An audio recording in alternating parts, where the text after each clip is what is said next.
Del embarcadero se toma esta camioneta de redilas para atravesar parte de la Sierra del Nayar y llegar a adorar al Cristo de Huayna Mota.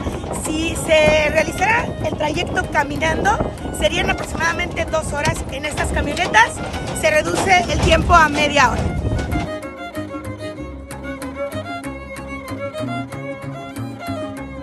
Bueno, en primer lugar es el respeto, ¿verdad? Y yo creo que todos venimos por amor a Dios. Naturalmente aquí ya se mezcló mucho lo tradicional, no tanto católico oficial, y la tradición un tanto indígena.